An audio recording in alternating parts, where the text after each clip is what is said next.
Dans ce cours, nous verrons la place de la partie commande et plus précisément de l'automate dans le système automatisé de production. Ensuite, on verra les différentes parties qui sont constitutives de l'API et plus spécifiquement des API de marque télémécanique Schneider. Et enfin, nous verrons comment la partie commande est gérée au travers du graph 7 et quelles sont donc les relations du graph 7 avec les différentes parties d'un système automatisé de production.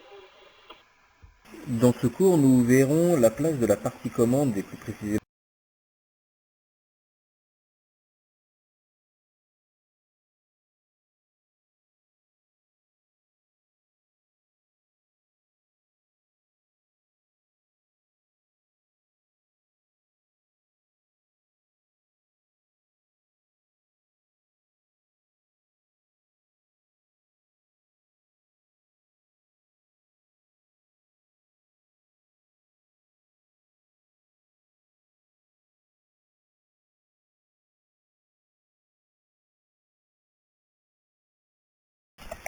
le cœur de la partie commande est l'automate programmable industriel. Celui-ci est une sorte d'armoire dans laquelle on range des modules en lien avec la partie opérative et l'IHM.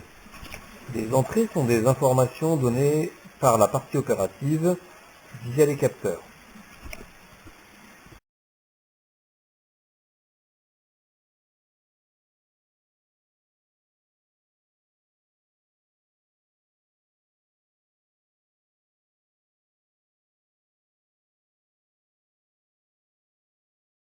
Les sorties sont des ordres qui sont donnés à la partie opérative à destination des préactionnaires.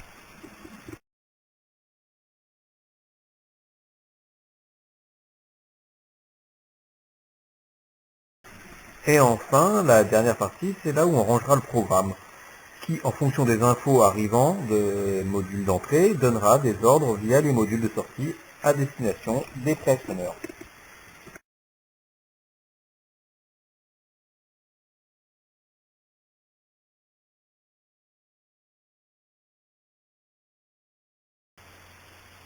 Quel que soit le type de carte, les modules d'entrée et de sortie ont une place bien déterminée. Les entrées sont rangées en haut, et elles concerneront les capteurs et tout ce qui sont les boutons au-dessus de l'IHM, les relations. Les sorties, les modules de sortie seront positionnés en bas, elles seront reliées avec les bobines des contacteurs ou celles des distributeurs. Pour les cartes analogiques, la même chose. Nous aurons un emplacement réservé aux entrées et un emplacement réservé aux sorties, qui seront donc les entrées en haut pour les capteurs analogiques, type sonde de température, sonde de pression, alors qu'en bas, on va voir les préactionneurs donc analogiques comme le variateur. Là encore, pour les cartes numériques, les infos donc seront données par les codeurs optiques par exemple, et éventuellement des compteurs, et ces informations donc, qui seront stockées toujours dans la partie supérieure, puisqu'il s'agit là d'entrée. Ici ce sera pour des communications via d'autres moyens que l'IHM, comme une supervision, ou via Internet ou intranet. Malgré la sectorisation pour les différents types de signaux, il sera parfois utile d'avoir un bac d'extension, c'est-à-dire qu'on peut rajouter deux modules d'entrée, deux modules de sortie en annexe de l'élément principal. La connexion depuis les capteurs ou vers les bobines des préactionneurs est quelque peu envahissante. Pour plus d'aisance, on fait appel à des modules téléphases qui sont en fait des sortes de borniers que l'on va brancher avec l'automate d'une part et qui seront plus proches de la partie opérative et qui seront donc à distance, qui nous permettront donc de visualiser et les entrées et les sorties. Ici, on va se rendre compte que l'on peut subdiviser notre API, notre automate, en trois parties distinctes. Puisqu'on peut ranger donc les différentes cartes d'entrée-sortie selon leur type, à différents endroits, on va être obligé de numéroter les bacs afin de retrouver les affectations de ces dites entrées-sorties. Pour faire simple, on numérote du haut à gauche pour définir en bas à droite. Ainsi, les numéros impairs, hauts, sont réservés aux entrées, convention, et les numéros pairs seront celles des sorties, indifféremment du type de signal, analogique, numérique ou tout ou rien. Une fois que les entrées-sorties sont rangées entre guillemets, dans les bases prises à cet effet, il va falloir que l'opérateur puisse visualiser si la partie commande communique bien avec la partie opérative et réciproquement. C'est pour cela que nous avons le bloc de visualisation qui se trouve en haut à gauche, ce n'est autre qu'une série de LED qui, selon le cas, s'allumeront selon que l'entrée ou la sortie est active.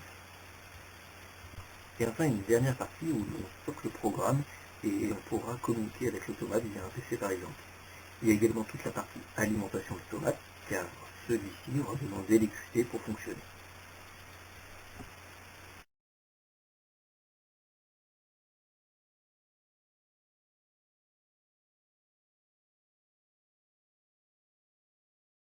Comme indiqué précédemment, cette fenêtre de visualisation nous permet de savoir si un ordre est donné à destination d'un préactionneur ou si un capteur donne l'info à la partie commande. Le nombre est limité. Selon le modèle, chaque vague peut recevoir 32 à 64 valeurs. Mais pour faire simple, et une fois n'est pas coutume, ça ne va pas être simple, dans les faits, on ne peut visualiser que les 16 premières entrées ou sorties, et elles sont numérotées du nombre 0 au numéro 15. Pour valider la 17e, il faudra appuyer sur le bouton nommé Diag. Alors le voyant 16 sous celui de base s'allumera, un peu comme si vous tourniez à la page de la doc technique, où vous pouvez visualiser avec quel numéro d'entrée ou de sortie le capteur ou le préactionneur est associé à l'API. Par exemple, dans cette seconde page, qui vous permettra de visualiser si l'entrée 18, nommée dans la doc %i118, est bien active ou pas. Une fois encore, on ne fait pas dans la simplicité, mais j'avais prévenu. Vous allez devoir effectuer une petite opération pour l'entrée 18, donc, après appui bref sur le bouton diag, le voyant 16 sous base s'allume, et le chiffre 2 dans la fenêtre également. Il s'agira bien de la seconde entrée de la seconde page, soit 16 plus 2, égale 18. C'est bien l'entrée 18 que l'on cherche à voir si elle est active ou pas sur l'automate. Voici quelques exemples. Commençons par la gauche. Les LED sont allumées en bas, donc il s'agit des sorties, soit des %Q. Et c'est l'emplacement le plus à droite. Ce sera donc non pas le bac numéro 2, ni le numéro 4, mais le 6e. On notera donc %Q.6. À l'intérieur de ce bac, on remarque que les LED numérotés 1, 11 et 12 sont allumées. Donc il s'agit des sorties %Q6.1, %Q6.11 et %Q6.12, correspondant donc à des sorties actives à destination d'une bobine, d'un contacteur ou d'un distributeur. Prenons l'exemple de droite maintenant. Les LED sont allumés en haut, donc il s'agit des entrées, soit notées %I. Et puisque c'est l'emplacement du milieu, où on voit les LED allumés, on nommera donc ce bac le bac numéro 3, soit %I3. On voit que la LED 16 est allumée sous la mention base, ce qui veut dire qu'on est sur la deuxième page. Attention, sur l'identification des numéros allumés, 0, 7 et 15, il faudra donc lire 16 plus ce chiffre. Il s'agit donc des entrées %I3 16. Ensuite, pour la LED 7, on rajoute 16, ce qui fait 7 plus 16 égale 23. Il s'agira donc de l'entrée nommée %I3.23. Et enfin, la LED 15 correspond donc à 15 plus 16 égale 31. Il s'agira donc de l'entrée %I3.31.